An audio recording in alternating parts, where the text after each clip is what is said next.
او تماچه در باندې کیدی دې مزغو ته جواب اسه چې سدي در سره کینی لاړې اس نفس ته علم نشتا جذب سبا سکو اراده یې سکړی وی او سبا لور پیغ شي الله دې امان راکړي. تاسو وګورئ د بادشاہانو کورونه خزه بچی محل خوند و رنگ کې مبتلای او په سکند کې په قیامت جوړ شي. او د دې پاکستان بادشاہانو کې یو ضیاء الحق تیر شوی کور کې به سالو او یا چې خبر ورته راغی کور ته چې پاس 50 کې دماکه وشوه او ضیاء الحق سره د ټولو مرګرو ټوکړي ټوکړي ځمکې ته راپرېوت. یو شعر دی وہی خوشی کے ساتھ دنیا میں ہزاروں غم بھی ہوتے ہیں جہاں بچتی ہے شہنائی وہاں ماتم بھی ہوتے ہیں. خوشحالی سره زرګونه غمونه وي چرته چې دوپړی غږیږي هلته بیا ویرونه کي. په دې علاقه کې ما لیدلي په جنج کې رواني ښځې او نر او ګډېږي او ډزې پکې کوي ناګانه پکې یو ګډېدونکې وویشتې شي. په هغه جنج کې مور او خویندې هم روانې وې چې ویشتو هغې پې ورغلې یا یې لاسونه پړکول یا یې په مخ والو شروع وکړه یا یې مور او خویندې ګډېدې اوس یو سکند کې او یا یې چې وکته چې پړد په سینه ولګېدو او سلګۍ وایي یا هغه لاسونه پړکولې بیا په ویرونو شروع وکړه. کولی شي خدای کړه تاسو څه شئ هېڅ شی څه چې دی الله دی څه چې دی الله دی که دنیا کې هم د الله په سپر دی دا تا سره چې څه کېږي هغه یې کوي او د مرګ نه وروسته هم بیا چې در سره څه کېږي الله یې کوي. نو زما عزیزانو یا خو منځونه پرېږدئ هېڅ دا د چرګانو د ډغرو نه جوړي دا قوم به څه یو منځونه به دا ملک به څه شي او د دې مشران به څه شي. قسم په خدای دی زه چې سوچ کوم نو زما ته دا رایاد شي چې بېغمه به د شپې د حضرت عمر قوم وده کېده چې زما په کوڅو کې زګیا دی سر څوکیدار ګرځي بېغمه به د شپې د هغه قوم وده کېده. نن په دې ملک کې ته د شپې بېغمه وده کېدی شي په رڼا ماښام باندې سړي در ننوځي کور ته او ښځې نر در نه وتړي او کور کې د جارو ووایي شوي دي که نه په رڼا ماښام په رڼا ورځ په لاره روانې او تماچه در باندې کېدي دې مزغو ته چې راوباسه چې څه دي در سره کینې لاړې په رڼا ماښام په رڼا ورځ او دوی وایي وسلې راټولې کوي وسلې راټولې کوي. معین حیدر صاحب زموږ وزیر داخله دی وسلې راټولې کوي. مال چې دی د غلو سره میلاو دی که څه بلا ده چې د کورونو نه وسلې ټولې کوي او د غل نه به ستا هغه توتان وسله ټوله کړي د ډاکوانو نه ته وسلې ټولولی شي وسلې راټولې کوي وسلې راټولې کوي. قوم هم ورسره سم کار و لاړه زاړه زاړه ټوپکونه یې واغسته زنګوالي او مردار او بس هغه یې پولیس ته حواله کړه او پرمټ یې واغستو چې ما دومره ټوپک ورکړو ما دا د دوانو هم نه دا قوم هم دومره کمقل نه دی معین حیدر صاحب چې څومره ستا پې خیال دی اوس صاحب دبلی دي او چغې دي او سوري دي الله صدر صاحب چې دی دغه ته روان دی هندوستان ته صدر صاحب هندوستان ته روان دی هندوستان ته روان هلته پکې لیډران بیان ورکړي چې جهاد لږ رو کوي صدر صاحب جهاد ته دغه ته روان دی شمشدین استاذ ته روان دی هندوستان ته څه نوم یې دی د هندوستان د صدر څه نوم دی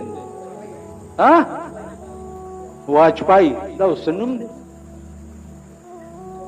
واجپائی که واجپائی دی او کاره بلا ده خو 90 کروڑ دنیا صدر کړی دی او دی ور روان دی صاحب هلکه هلته به ده ته سلوټ نه کېږي چې د فوج په دغه کې وردی کې ورشي د ویل زه صدر شیرواني واچول هلته به سلوټ ورته وشي نو واجپای ته روان دی، واجپای ته روان دی، او د کشمیر خبره به کېږي، او د کشمیر خبره. کشمیر د امیر صاحب په توپه ولګه دی، کشمیر نه تاسو څه جوړ کړي؟ کشمیر خو که آزاد شو، که پاکستان ته ملاو شو، پکې ریسټ هاوسونه به جوړ شي، مري او نتګلی به ترې جوړه شي، لکه سوات چې د والي سوات نه آزاد شو او په بحرین او مدین کې ورشه، ټول اوړی د زنا ډیپوي، ټول اوړی، هر یو ډله ځان سره یو ډمه روانه کړي او نتګلی او مري او مدین او بحرین ته یې بوځي، ټول اوړی. کشمیر هم یخ ملک دی، که آزاد شو تاسو د سوټای زامن خو نه شئ ورتلی، او که ورځي هم دا غټ غټ سنډاګان او دا میخې به ورځي او پکې به نو جهاد روکئ. صدر صاحب روان دی په کشمیر به 50 کاله وشو. چا کې چې ایمان وي، ایمان داسې لکه په کابلیانو کې چې ایمان و. روس د دنیا سوپر پاورو او دی ببرسرو او ببرګیرو دله نیست کو نابود کو کنه. دا کشمیر اوس دی مجاهدینو دی طالبانو ته پرېږده، که دی درته په 10 ورځې کې لړه نه کړو نو زما دا ګیره کله. کشمیر کې زمونږ فوج ورننوځي، 100 میله مزل پکې وکړي، هلته امریکې نه آډر راشي چې رستو شئ، که نواز شریف پروردګار په کینسر مرض گرفتار کی، ننوتي پکې او تنه بیا واپس کړه د امریکې په وینا باندې. ته دې قوم له پرېږده. نو زما عزیزانو، او وایي من از بیگانگاه هرگز ننالم، من از بیگانگاه هرگز ننالم، که با من هر چی کرد آشنا کرد. وای زه د بل چا د لاسه نه جاړم، ما سره چې څه کوي دا خپل یار را سره کوي، مونږ سره چې څه کېږي زمونږ د ملک حکومت را سره کوي. په دې 50 کاله کې کشمیر دی او کشمیر دی او کشمیر دی او کشمیر دی، بس بله خبره نشته. د ډاکا بنگال خبره ولې نه کوئ؟ بنگال خو مونږ سره وکړه، و که نه؟ چا کټ کړو؟ بنگال ولې واپس نه لیا؟ خو په تقسیم کې تاسو ته ملو شوی. نو بس بله خبره نشته دی، په کشمیر به خبره کېږي، په کشمیر به خبره. لیډران صاحبان هم صاحب دا توپې توپې کشمیر پہ بات ہوگی، کشمیر پہ بات ہوگی. دلته دا قوم ګوره دا داسې بني ادم دی، د شپې ته خوب نشو کولی. په دې کوڅو کې به ګرځي فلانې جنداباد، فلانې جنداباد. چا یو د مور میړه ودرولی دی، چا بل د مور میړه ودرولی دی، فلانې جنداباد. کورونه ټول لړل په پوسټرو باندې. خدای ته وګورئ، په خړ سیلاب یوړی شئ، خو چې وخت راشي ووټ دی ولی ورکوي. 4 میړه ښځې له جوړې که خلک خو د خوبه مه وباسه، په 2 بجې به ور دروازې وټکوي، ووټ ته فلاني له ورکوه، ووټ فلاني له ورکوه. دا څه ملک دی یا دا څه قوم دی یا دا څه خلک دی؟ که مشران دي هغه داسې دي، که کشران دي هغه داسې دي. ښځې صاحب اوس راته د مولانا ووایي په اشنغر کې ټولې ښځې ولاړې دي. دا اواز خو د اشنغر نه شوی چې مینګه پښتانه شوی او که نه؟ مینګه پښتانه. یو ته مې پرون وی مالکه ستا خورم ممبره شوه، ویل جي انا پوس شوه، انا پوس بې مقابلې وشوه. خدا خو ډېره غوړه ده، بې مقابلې وشوه. دا به سړو کې نه کېني، سړو کې به میټینګونه نه کوي. ښځه د مخې راوځي، په بنو کې 35 ښځې پاس شوي، ښځې او نر او برېده. بس ما ته اوس یو مثال را یادېږي چې پیشو تر هغې پورې شیخی چې په مږو نه یې پېښه. پیشو بزرګه ده میاو میاو میاو میاو میاو میاو ته ورته مګه وښایه لږه چې مګه وګوري ته بیا د پیشو ټوپونه وګوره نه چې ټول زبرګان یې ماما خو سپیخ در باندې نه سپیخ در باندې نه برګي مرګي نشته یا خو منځونه پرېږدئ ځئ چې څه کوي هغه کوئ ګیرې میرې م لرې کې یاسین په مخ واښه ټومبلي دي او که کوئ نو داسې لمونځ به کوئ چې په هر لفظ کې به د خدای ته توجه ما تاسو ته تېره جمعه ویلي چې زه د تحیې لفظ ترجمه به درنه تپوس کوم ویلي مې و څه معنی ده تحیه څه ته وایي سرونه ټیټ تاسو د څه سره جوړېږئ د ظالم کوتک یو ستاسو دا غوږونه یي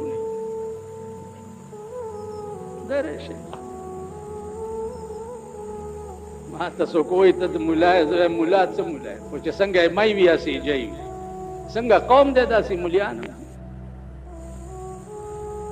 تحیه لفظ ترجمه به وایي کني پرېږدم هم نه وایه ماما څه داسې داسې کېږي ته وایه نکري دې په سر هم لګولي او په ګیره دې هم لګولي یعنی څومره دې ځان په عذاب کړی به که نه په دې ګیره کې چې نکري دي ورمنډې ورمنډې ورمنډې درځي تحیه لفظ ترجمه دی چې بارودي ما پسې به کنځلې کوي دلته یو پریدي چېرته مونځ کړی و نو هغه چې بار ووتو ما څه پوښتنه کړې وه نو بار اوس خلکو ته لګیا دی چې مارا لرې کا دا اوس څه ملو ده په تقریر کې د خلکو کونې لپتې ویرړي اوس زه ورپسې روان وم چې دا اوس څه ملو ده په تقریر مونږ ټول شرمېدلي اول شرمېدلی زه یم او راپسې شرمېدلي تاسو واخر دعوانا څه ګوره که څه انعام یې درکو غریبان ویل مونږ سره څه دي ویل نور څه خو نشته خو دا باران شوی دی د پشکال ډنډې ډکې دي دا به درته اوبه منګي کې واچوم سر به یې وتړم او بادشاه له یو څه چې دا زما د ملک بهترینه تحفه ده بادشاه د 2 میاشتو په مزل لري ښځې والا منګی ډک کړو د اوبو سر یې والا وتړلو میړه یې په سر کړو ورسره بار لاړه میړه یې رخصت کړو داد دې کور ته راغله چې کور ته راله او داسې وکړو او مصلی یې واچوله او 2 رکعته نفل یې وکړه او دعا یې وکړه او په دعا کې وایي چې زن مصلا باز کردا از نیاز زن مصلا باز کردا از نیاز رب سلم ورد کردا در نماز اے پروردگارا خاون میں د 2 میاشتو په مزل باندې لاړو بادشاہ له توفه وروړه یا الله پټه منګولې راولې دا دعا کوي او زمونږ ښځې چې مونږ چېرته بار وځو راپسې څه دعا کوي تاسو ټولو ته پته ده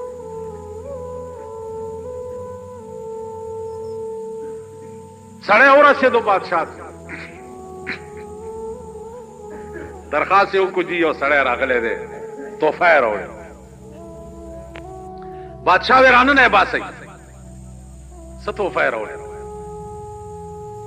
چې دی ورننوتو منګی یې په سر دی هلکه څه دي وی جي اوبه مې راوړي دي ماء الجنه د جنت اوبه مې راوړي وی د جنت اوبه بادشاه ورته وی سبحان او خدای دې تعالی اجر درکړي اعلی ګلاس راوالی اوس تاسو په ایمان وایئ چې د 2 میاشتې په منګي کې اوبه پراتې چې څنګه څښابون به یې کړي بادشاه ته وګوره اوس وی دې سړي د جنت اوبه راوړي دي او زر راوړئ چې اوس اول ګلاس بادشاه دا منګي نه ډک کو پټ یو سای اوس کړي او وزیرانو ته وی دمټر کې ډله چې دا د پاکستانیانو غوندې ناستو هغې ته ولوس کوي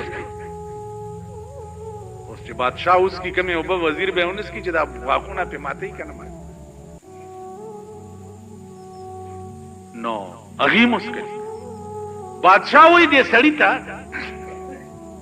چې وسړیه تا خو ډېره لویه مهرباني ستا د دې مهربانۍ خو والله که ما سره څه قیمت شته زه به د دې بدل څنګه خلاصوم چې تا د جنت اوبه د 2 میاشتو په مزل ماته راوړي دي خو ځئ هلکه دا سړی بوځئ خزانې ته دغه منګی چې دا اوبه پکې راوړي دا منګی ورته د سرو زرو ډک کړ خو د دریای دجله په غاړه هم داسې تیر کوي چې دته پته ولګي چې دلته اوبه دریابونه بیږي او دلته قیمت ستا د اوبو نه قیمت ستا د اخلاص تاسو خیال راغی نو د دنیا بادشاهان چې وغواړي نو څښا اوبه یې په سرو زرو بدلې کړي که نه خبره کوئ څښا اوبه یې د 2 میاشتو په منګي کې او د دنیا بادشاه هغه څښا اوبه په سرو زرو بدلې کې نو که قیامت کې د خدای غوندې بادشاه وغواړي نو د انسان ګناه به په نیکۍ نشي بدلولی تاسو خیال راغی نو عرض مې دا و چې خدای د چا نه راضي شي وایي به د ده ګناهونه ولټوئ نو چا ګناهونه ملایکې را پیدا کړي نو به چې دا هم ورته په نیکۍ بدل کړي نو زما عزیزانو هلته به سودا چې ده یو په یو به نه یو په لس به نه په دې قرآن ګواه چې یوه دانه ورکړي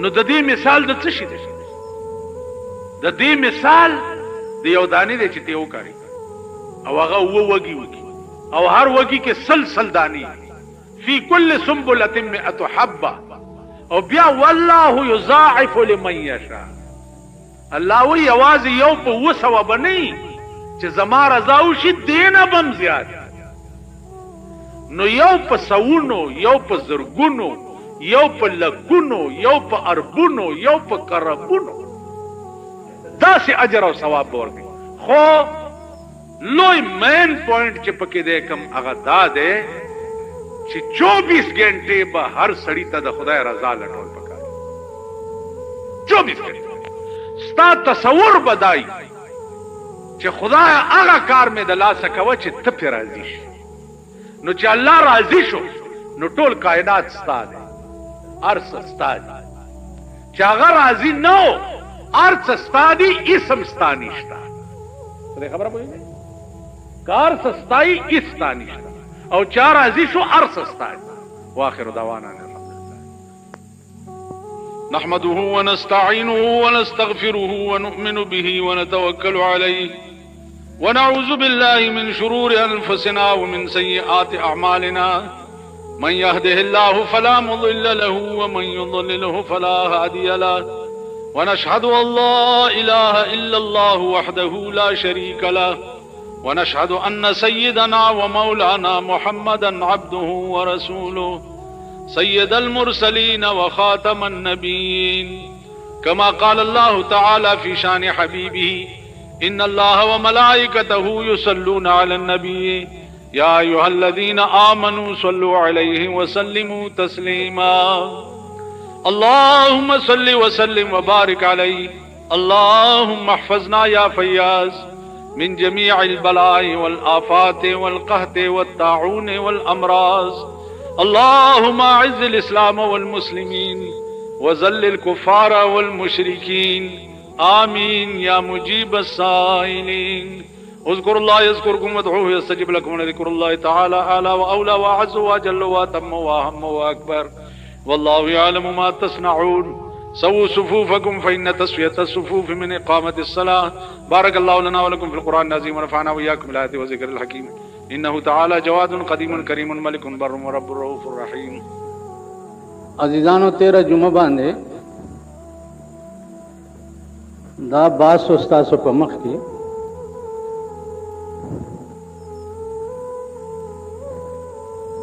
چې منځ دا د الله پاک په فرایضو کې یو اهم فریضه ده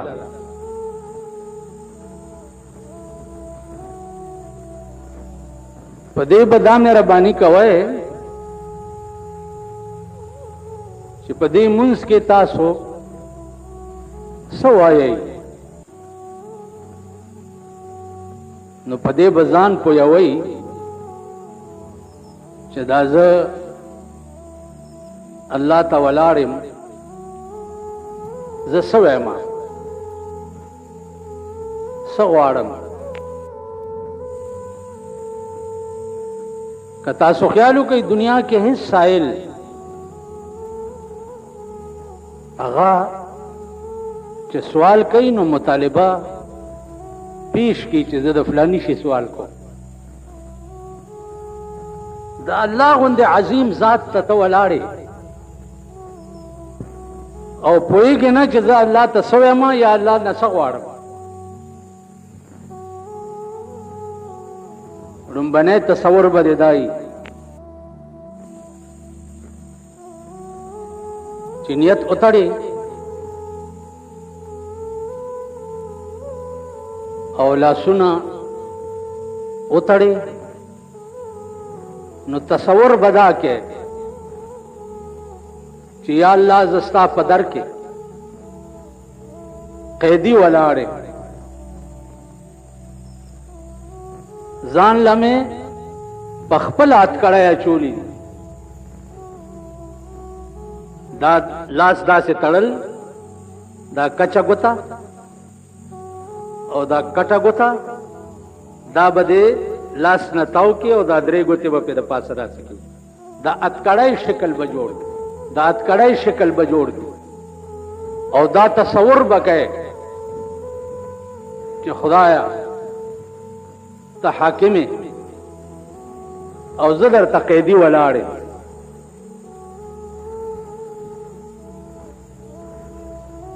د خپلو ګناهونو د خپلو زیاتو معافي در نه غواړم دا تصور به عزیزانو نن د نیت تړلو په وخت کې دا تصور د هیڅ منځ گزار نه بلکې دا بعضې منځ گزار خو که تاسو وګورئ په مانځه کې ولاړم داسې چې ته به فرعون ولاړ حالانکه منځ کې چې ودرېږي نو کوم ځای چې ته سجده لګې د دې نه اخوا به ګورم نه به ښي طرف ته ګورې نه به ګس طرف ته ګورې هغه ځای ته به ګورې چې کوم ځای کې ته سجده لګې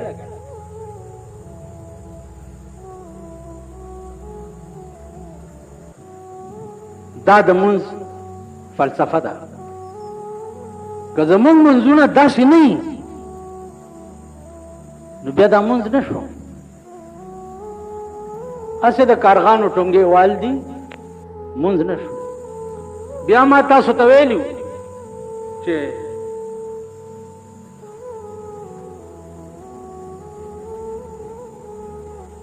سبحانک اللهم کې دې کې به د سبحانک اللهم ترجمه ته خیالي چې زه پاکی بیانوم ستا اے د تمام صفاتونو مالک خدایا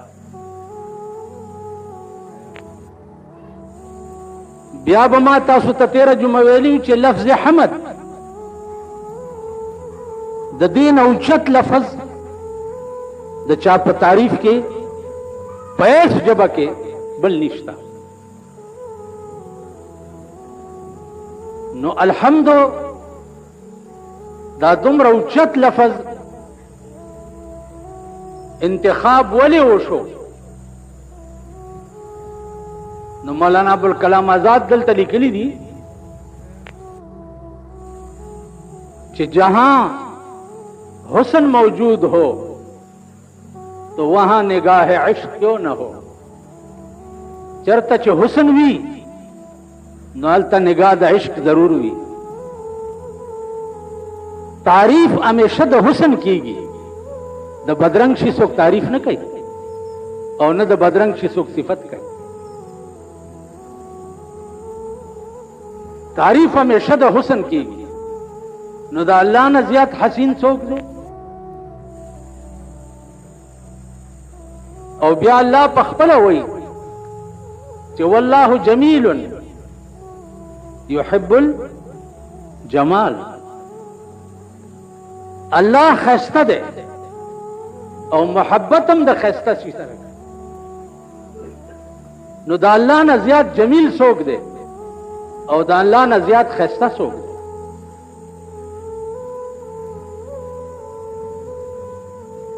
نو چرته چې حسن وي هلته نگاه د عشق وي. زما عزیزان بیا ما تاسو ته عرض کړی چې څه وخت کې الحمد ووایئ، ولدوالین ووایئ، سورت ووایئ، بیا په قاعده کې نه رکوع ته ټیټ شئ، نو سبحان ربی العظیم وایئ. دې سره به دا تصور کې چې پاکی د تعالی را اے زما عظیم پروردگارا.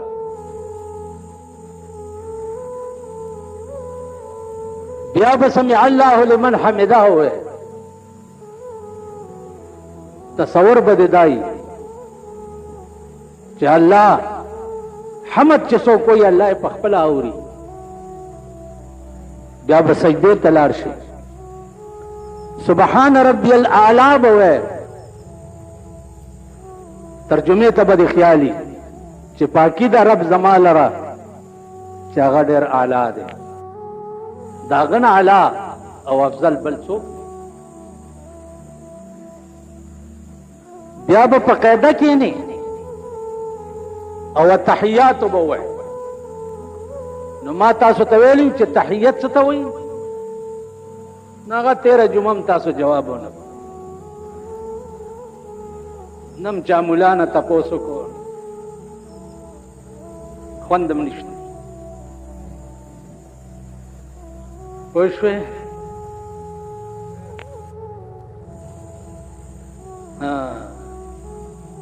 مولانا روم وی البسا مشکین زلف یار ما، البسا مشکین زلف یار ماں، چونکہ ماں دزد مو زنجیر ماں. وی زما دیا زلف خود مشکو دا عنبر و پشان دی، لیکن زخو غالب ما دا پاربت زنجیر نجور شی. زما د یار زلف خود مشکو د عنبر پشانی دی، لیکن زخو غلم ما د پاره بت زنجیرونه جوړ شي. مونږ خو غلی نو د یار زلف به مونږ د پاره زنجیرونه ای او مونږ به تړلی ځان ته پیش کړي. نو ما تاسو ته ویلي چې تحیت څه ته وایي؟ ته وایي چې التحیات لله والصلوات والطیبات. تحیہ عربی کے عزیزانو تحفے اور ڈالے توئی. قرآن کے چراغلی دی وَإِذَا حُيِّيتُمْ بِتَحِيَّةٍ فَحَيُّوا بِأَحْسَنَ مِنْهَا. التا مطلب دا دے چې پتا سوک سلام واچے نو داغی پا خو الفاظو کے جواب ورک. نو سلام پا چاچول چی دی دام تحفہ اور ڈالے رکھن. السلام علیکم تچوے نو د دې مطلب دا دی چې پتا دی سلامتیاوی دا الله د قهر او د غضب نه ته په امن کې. نو جواب ورکون کی ته پکار دی چې وعلیکم السلام ورحمت الله وبرکاته. خدای وی دا غینه په خې طریقې بیا جواب ورک. اوس زمون سلامونه څه دي؟ زمون سلامونه څه دي؟ سلام علیکم. سلام علیکم. سلام علیکم دا معنا چې خدای دې سرسام کا کور دې وران شه، بیڑی دے غر کا شا.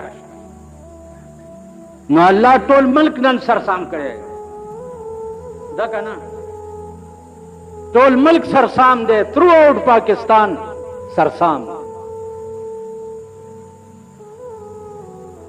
که سرسام نوے پخوا به ګناه یو سړی کولا چې هغه به لوفر و بدماش به بد کرداره به نن چا شکل د نیکانو جوړ کړی او شکل د بزرګانو جوړ کړی نن هغه د خدای په قهر عظیم اخته دي تر مونږه پورې زمونږ په دې سپین پټکي یا سپینو جامو مه دوکه کېږي رحمان بابا وی پسابن بے سپینن کے عبدالرحمن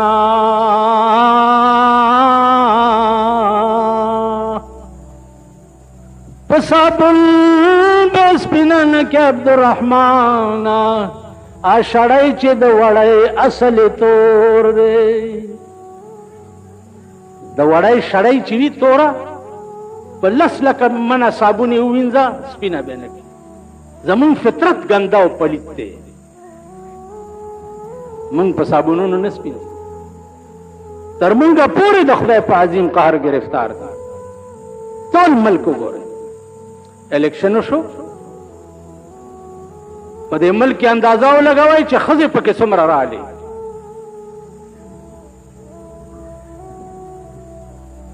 ښځې څومره ممبرانې شي او میړه دبلدین چې دی هغه په فخر کوي چې د ما ښځه کونسلره شوه نو ستا ممبر دی نو څه ووایم میړه دبلدین یې په دې خوشحالېږي چې زما ښځه کونسلره شوه دا د پاکستان حال شو په دې موجوده دور حکومت کې انشاءاللہ تاسو به وګورئ چې دا ښځې به د سړو په خوله کې متیازې کوي دې حد ته نوبت راغی که زه دروغ ویم مازدیګر ټایم کې وګورئ مازدیګر ورشئ رامداس بازار وګورئ په صدر کې شفیع مارکیټ وګورئ په کیسه خانه کې کوچی بازار وګورئ بیا په شامی روډ باندې آرمی سټیډیم وګورئ او ورشئ د ښځو حال پکې وګورئ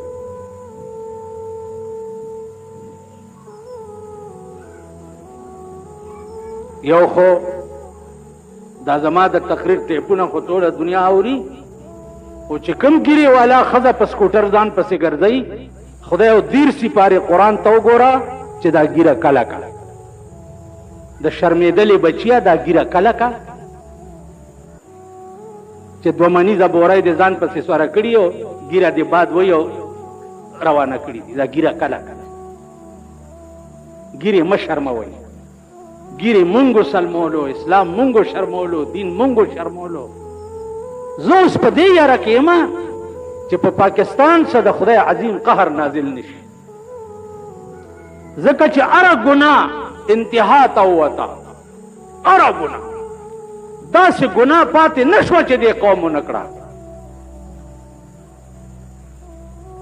خاص عوام پکې نشته ملا پکې دی پیر پکې دی میا پکې دی غنجي پکې دی دا ټول مونږ پکې داسې ګناه پاتې نه شوه چې مونږ ونه کړه نو اوس یو آسماني قهر چرته په دې ملک نازل نشي ما سره دا یاره نو تحیت څه ته وایي دا بیا پرېږدم واخر دعوانا روایاتو کې راځي چې د یو شي اجر به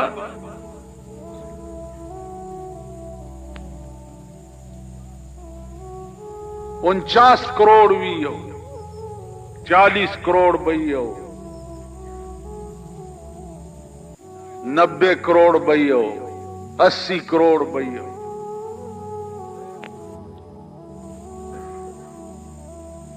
دا الفاظ دي د حدیث او د ابو داود روایات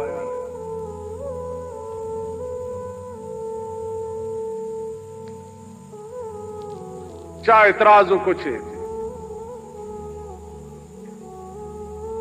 دا قرآنی خبره نه ده، زما سمجھ کې دا نه راځي.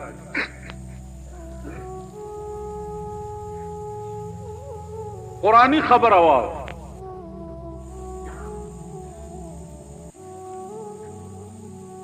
قرآن کریم فرمایلی دی چې یا ایها الذین آمنوا هل ادلکم علی تجارت تنجیکم من عذاب علیم. اے ایمان والاو،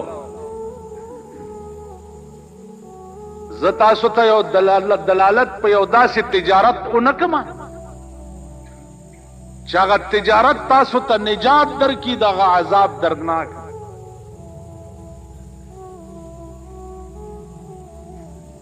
داسې یو تجارت درته خیمه چې هغه تجارت تاسو د هغه دردناک عذاب نه بچ. تجارت څه دی؟ منز،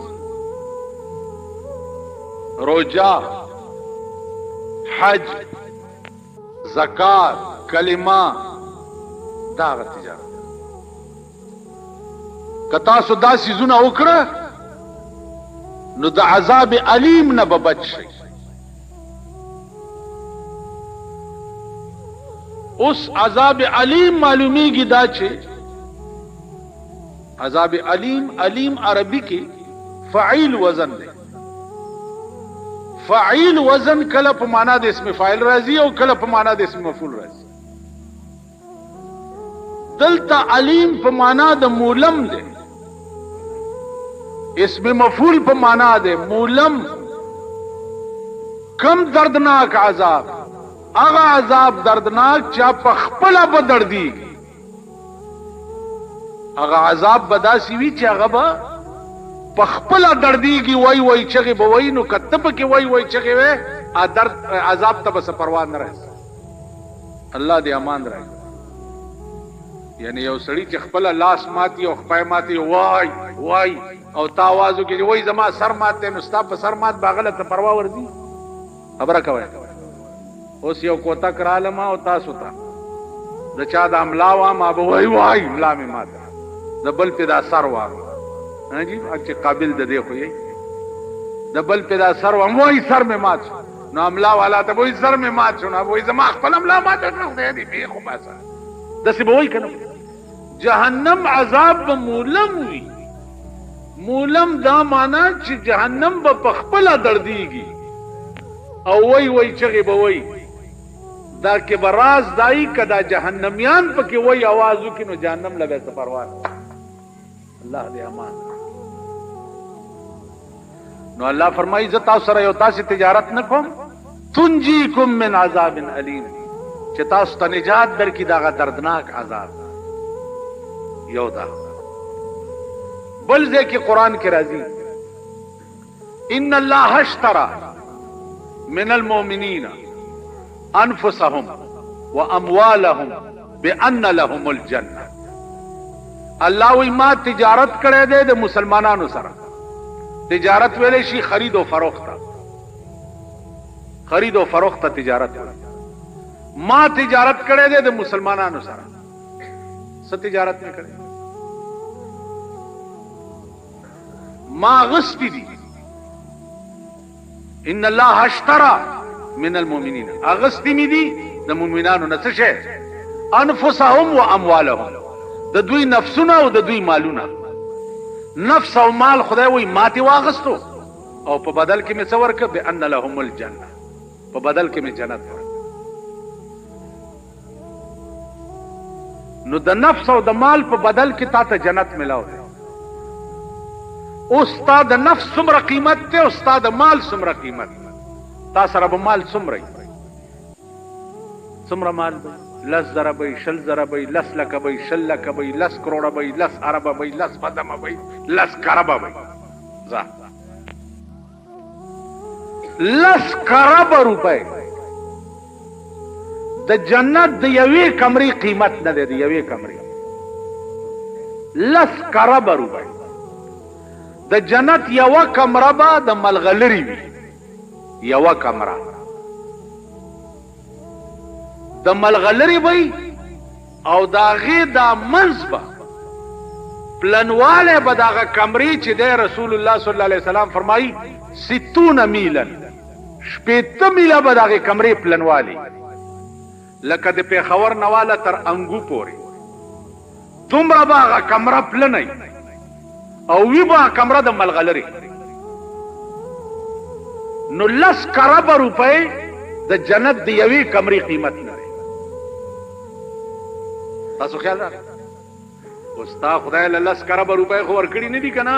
10 کربه روپۍ خو ته خو که خدای له ورکې خو چېرته انه ورکې یا دوانې ورکې یا روپۍ ورکې یا تانې ورکې که نه؟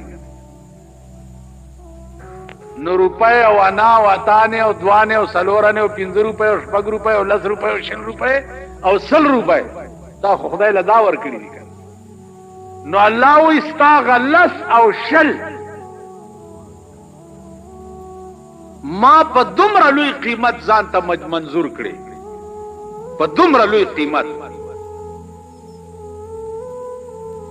دا خو خبره د عشق ده چې خدای رضا شي، معامله د خدای د رضا وي. چې هغه رضا شي نو خدای به وایي چې ما دا دومره لوی جنت چې ته پکې 100 کاله ګرځې او خپله ایریا به نشي معلومولی، نو دا دومره لوی جنت ما تاله په 10 روپۍ در کولی شي که نه شي؟ په هغه 10 روپۍ چې تا په روژه کې یو غریب ته ورکړې، ما په 10 روپۍ تاله جنت، ستا 10 روپۍ ما په 10 قدمه روپۍ ځان ته منظور کړې. مجازي عشق کې وګورئ تاسو کنه، مجازي عشق، مجازي عشق کې عاشقان وایي چې د یار در به په 1000 درمان ورنکم، زه به د یار کوڅې او د یار کور په زرګونو کورونو ورنکم، آشنایی به دې په این و آن ورنکم، ستا یارانه به نه په دې دنیا ورکم او نه به په هغه دنیا ورکم. وګوره دا مجازي عشق. که یو ځلې مې د زلفې په لاس کې وځي، یو ویښته به دې په درس جهان ورنکم، ستا یو ویښته په بدل کې که دا ټوله دنیا څوک راکوي، نو یو ویښته به دې په ټوله دنیا ورنکم. ستا تر زلفو پورې نورې زلفې څه دي، په خشاک به د چمن ریحان ورنکم. بیا چې لږ نور تیز شوی دی وایي که یو ځلې مې لاستا په بوسه برشي، بوسه دې ځای ته وایي، که یو ځلې مې لاستا په بوسه برشي، دا نعمت به د جنت په خوان ورنکم، ستا یو خوله به د جنت په خوند ورنکم.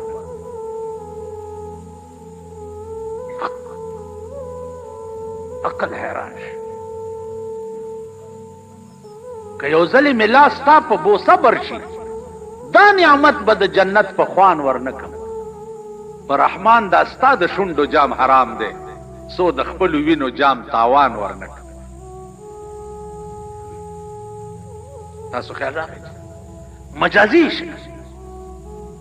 په یو بوسه د یار باندې جنت هم قربانه، په یو بوسه.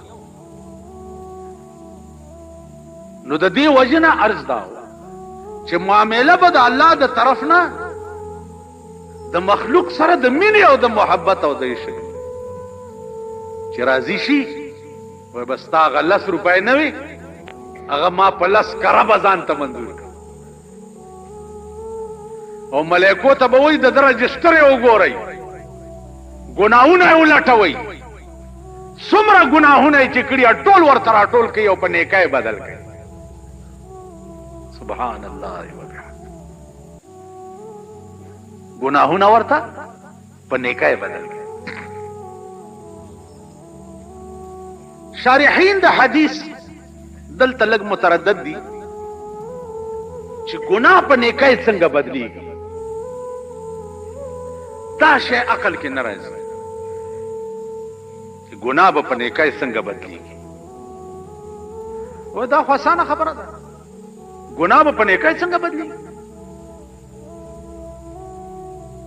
راشه یو ښځه او خاوند و ډېر غریبان.